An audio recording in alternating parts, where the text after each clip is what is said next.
Vous pensiez que les surprises étaient terminées. Détrompez-vous. Ce nouvel arc pourrait bien être le plus explosif de tous. Imaginez un tournoi où chaque combat pourrait bouleverser le destin de la Grande-Bretagne et où les secrets les plus sombres des chevaliers apocalyptiques risquent d'être révélés. Préparez-vous, car ce qui vous attend avec ce nouvel arc dépasse toutes les attentes. Il y a très certainement eu ceux qui pensaient qu'on n'y aurait jamais eu, n'est-ce pas? Eh ben non. Quel serait un shonen sans cet arc mythique? Cet arc incontournable du genre. Oui, comme vous l'auriez deviné, l'arc du tournoi complètement fou des Fortnite Apocalypse est enfin là.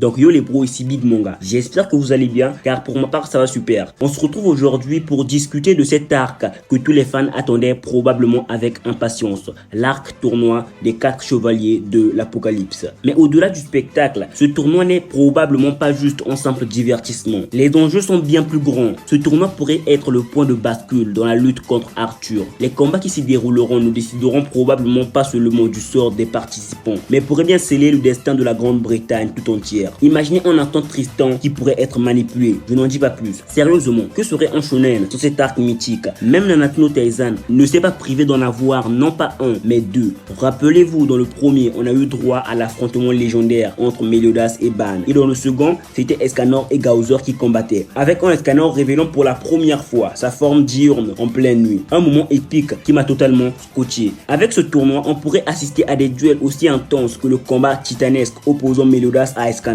Imaginez un instant un affrontement opposant Tristan et Govan, les 2 successeurs de ces légendes. Mais revenons à notre sujet principal. Donc dans ce premier arc de tournoi des Fortnite Apocalypse, quel combat explosif nous attendent? Qui affrontera qui? Et surtout, quelle surprise nous réserve cet arc? J'ai hâte de lire vos prédictions dans les commentaires. Et pour ceux que ça intéresse, la vidéo est chapitrée. Donc vous pouvez directement choisir le segment qui vous intéresse. Mais avant tout, entrons dans le vif du sujet. Alors là, qui aurait pu imaginer que parmi tous les chevaliers de l'Apocalypse, ce serait Govan, le chevalier de la famine, qui se lancerait dans une quête acharnée pendant près de 2 ans pour amener Perceval, le chevalier de la mort, d'entre les morts. Oui, vous avez bien entendu, Govan que je voyais pourtant comme la première à jeter l'éponge après la disparition de Percy. Car il faut dire que la mort de Perceval a littéralement déclenché la fin de la prophétie, dispersant ainsi les 4 chevaliers apocalyptiques aux 4 vents. Mais bon, connaissant la vraie nature de Perceval, l'idée de rechercher un moyen de le ramener n'était pas si farfelu que ça. Il n'est pas comme les autres. C'est l'incarnation même de la vie et de la mort. Donc même mort, ses chances de revenir étaient plus que probables. Il reste avant tout un esprit de vie. Ce qui est vraiment impressionnant et que j'ai grave kiffé, c'est que malgré tout, Govan n'a jamais abandonné sa quête alors que rien ne l'y obligeait. Et pour ceux qui pensent que c'est incohérent car leur relation n'était peut-être pas si forte que ça, rappelons-nous simplement du début, lors de l'arc Lyonesse. Après le départ de Pelgard et l'arrivée des apôtres chaotiques à Lyonesse, Govan tremblante a trouvé un certain réconfort quand Percy lui a pris la main. Et n'oublions pas l'arc du royaume démoniaque où Perceval et sa bande n'ont pas hésité une seconde à voler à son secours quand elle avait été utilisée comme monnaie d'échange par les chevaliers chaotiques au bord de la mort. À ce moment-là, ils ont montré à Govan qu'elle faisait partie de leur groupe, qu'elle était importante pour eux. Et vous vous souvenez probablement des mots de Percy quand Govan trouvait leur acte insensé. Oui, cet acte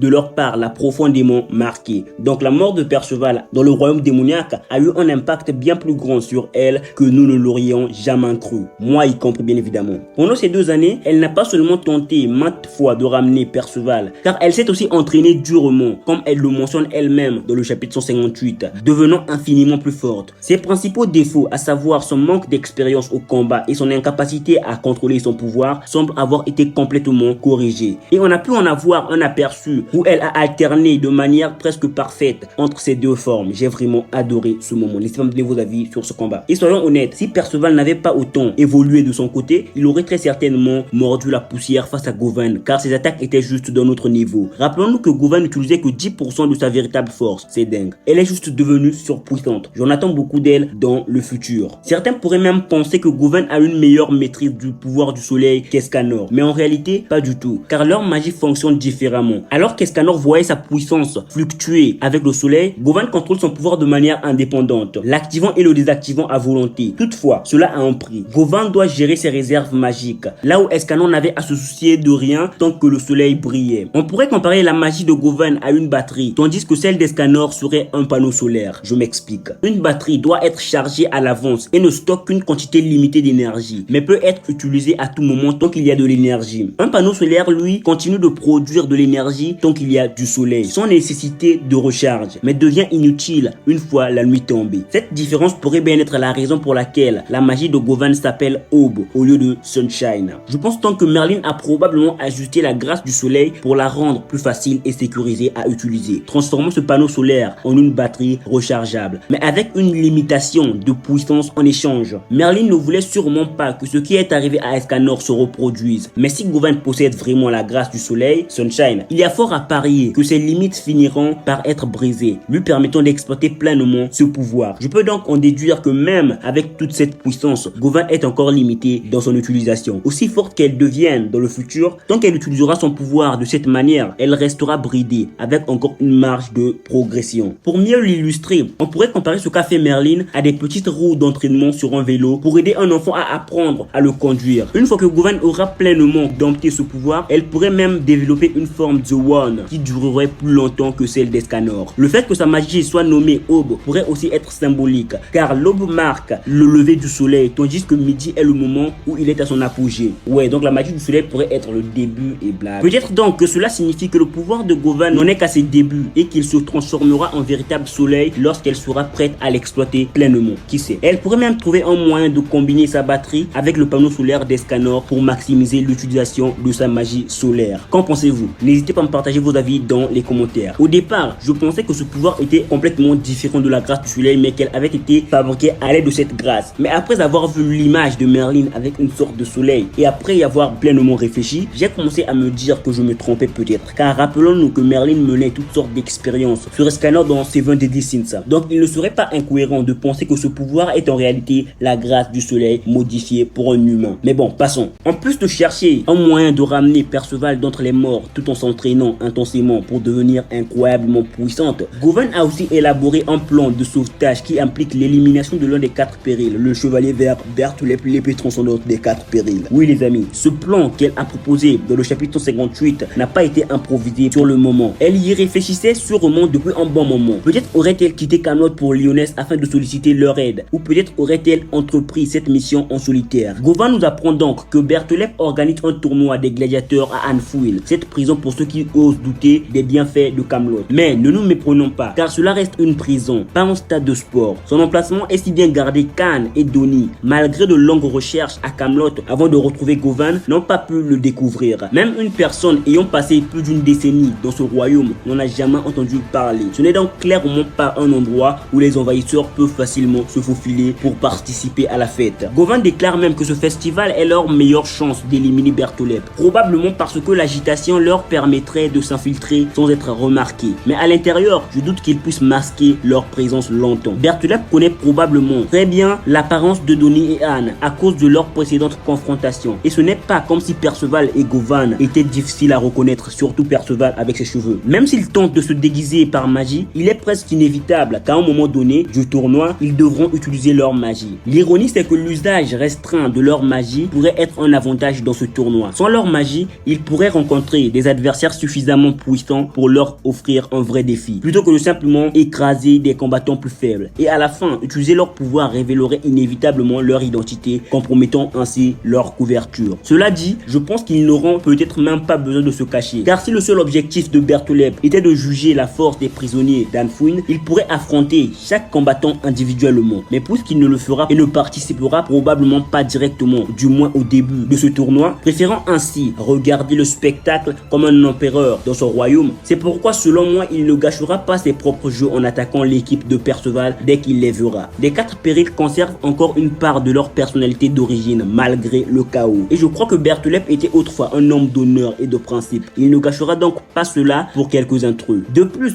si ces intrus entrent volontairement dans cette prison prétendument impénétrable, pourquoi même essayer de les appréhender ou de les signaler à Arthur? Ils sont déjà dans le piège. Il pourrait simplement les laisser s'entretuer dans ce tournoi. Donc si le seul but de ce tournoi était vraiment d'évaluer la puissance des prisonniers, Bertholep aurait pu les tuer lui-même en les testant au passage. Mais non, il organise organisent cet événement en grande partie pour le divertissement. Cependant, une chose est certaine, ils devront affronter Bertholep à un moment donné du tournoi. Mais en réalité, je pense que ce tournoi n'est pas qu'un simple divertissement ou un test de force pour les prisonniers d'Anfuin. Bertholep, à l'abri des regards, organise probablement ce festival avec un objectif bien plus sinistre et caché. Govan a mentionné que le but officiel de ce tournoi était de juger la force des prisonniers en récompensant les plus puissants par leur liberté. Cependant, si tel était vraiment le cas, Bertholep pourrait simplement affronter les prisonniers lui-même comme je l'ai mentionné plus tôt. Et aussi, s'ils étaient vraiment libérés comme si de rien n'était à cause de leur force, pourquoi ne se retourneraient-ils pas contre Arthur lui-même, vu qu'à la base ils étaient contre ses idéaux? C'est là que mes deux théories entrent en jeu. Laissez-moi me donner vos avis dans les commentaires. La première voudrait tout simplement que ce tournoi soit en réalité un test de force et de loyauté pour un individu bien précis et non pour les prisonniers. Aucun d'eux n'obtiendrait véritablement la liberté. Le dernier défi de ce tournoi serait très probablement de vaincre la tête d'affiche Tristan Lyonès. Si Tristan a effectivement été capturé par Arthur au Bertholep, compte tenu de sa nature unique, il ne serait, je pense, pas détenu comme un simple prisonnier à Camelot. Non, car il pourrait être utilisé comme une arme puissante contre le roi de Lyonès, son propre père Méliodas, l'un des plus grands obstacles d'Arthur. En se rappelant du combat des rois lors de l'arc Lyonès, on peut clairement remarquer que Tristan est sans doute le point faible le plus important de Méliodas. Je ne peux pas imaginer qu'Arthur manquerait une telle opportunité, mais avant de lâcher Tristan sur le champ de bataille face à son père, il voudrait s'assurer qu'il soit devenu une arme impitoyable et sans faille. Et ce tournoi pourrait bien être le moyen de s'assurer que Tristan est prêt à accomplir cette sombre mission. Tristan pourrait être forcé de combattre des personnes qu'il a autrefois protégées, des humains de la Grande-Bretagne capturés par Camelot.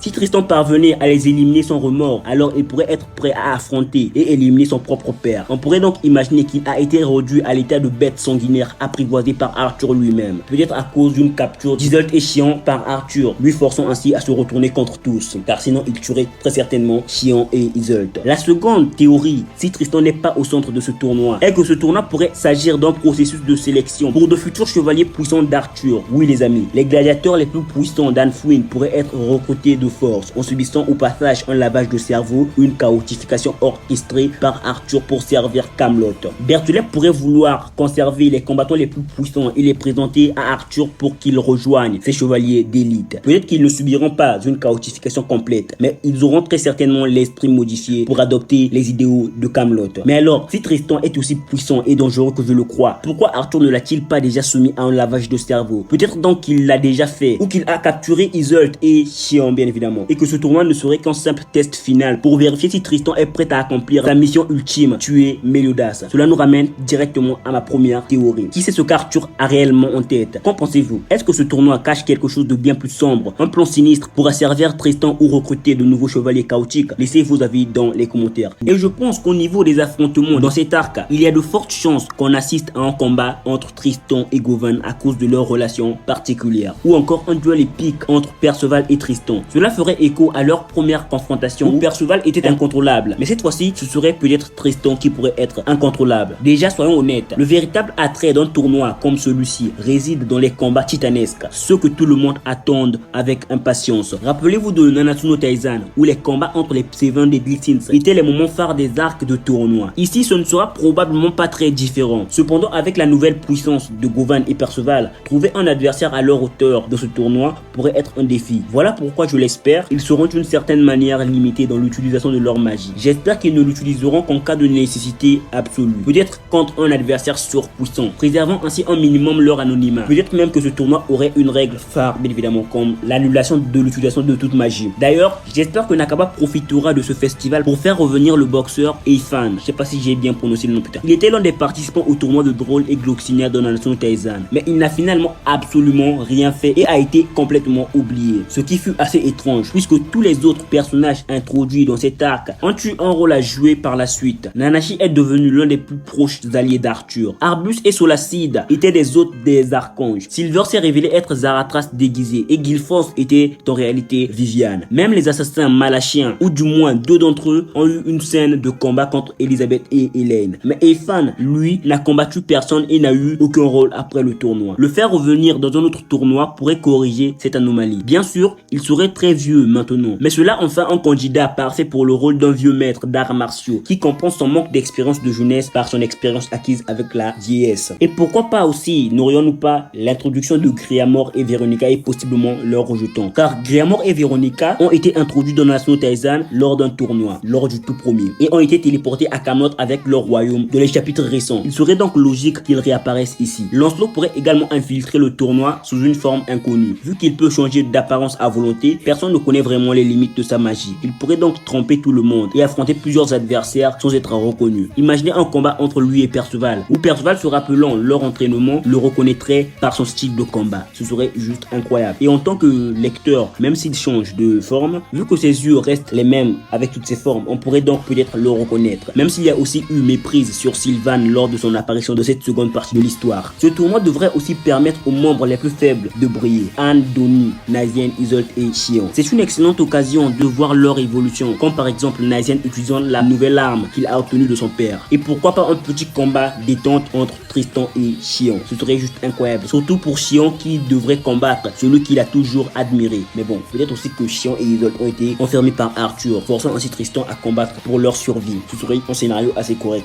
je pense. N'hésitez pas à me donner vos avis dans les commentaires. Je pense donc que Bertholep accueillera tout cela avec plaisir, plutôt que de simplement essayer de s'en débarrasser immédiatement s'il organise ce tournoi. C'est qu'il aime lui-même se battre. Je doute que le Quatuor essaie trop de cacher leur identité. Peut-être qu'ils ne s'en soucieront même pas une fois arrivés sur place. Après tout, ce tournoi est rempli de gens qui sont contre Arthur, mais il est fort probable que les combats finaux mettent en scène Tristan contre Perceval ou Govan. Peut-être même Lancelot contre Perceval ou Tristan. Et pourquoi pas un affrontement épique entre Bertholep et Govan, qui semble connaître les capacités de Bertholep. Ou même un combat final où Perceval et Govan unissent leurs forces contre Bertholep. Peut-être aussi que Pelgard, amoureux des combats, se joindra à la fête pour assister au spectacle et épaulera Bertholep, faisant ainsi voir à Perceval ce qu'il est devenu et testant ses flammes contre celles de Govan. Sait-on jamais. J'en attends beaucoup de ce tournoi, même si Nakaba pourrait tout chambouler avec l'intrusion des chevaliers de l'Apocalypse dans le chaudron. Que pensez-vous qu'il adviendra de Tristan? Ou qu'est-ce que Lancelot pourrait apporter à cet arc? Tant de possibilités pour cet arc, bien évidemment. Mais bon, pour éviter que la vidéo ne devienne trop longue, j'aimerais maintenant savoir ce que vous en pensez. Quels combats selon vous auront lieu dans ce festival? Que voudriez-vous voir dans ce tournoi? Tristan et Bertholep ou encore Pelgard et Bertholep seront-ils les derniers méchants de cet arc? Ou attendez-vous d'autres surprises? Dites-moi tout cela dans les commentaires. Votre avis compte énormément. J'espère vraiment que cette vidéo vous a plu, car j'ai pris énormément de plaisir à la réaliser pour vous. N'oubliez pas de laisser un like, ça donne de la force et ça fait vraiment plaisir. S'il n'y a pas de chapitre la semaine prochaine, ne vous inquiétez pas, il y aura très certainement une vidéo sur le manga dispo sur la chaîne. Peut-être dimanche ou lundi ou mardi plus tard. On se retrouve donc la semaine prochaine pour de nouvelles vidéos. J'espère que celle-ci vous aura plu. Sur ce, bonne continuation à toutes et à tous. J'espère ne pas avoir raconté des conneries dans cette vidéo.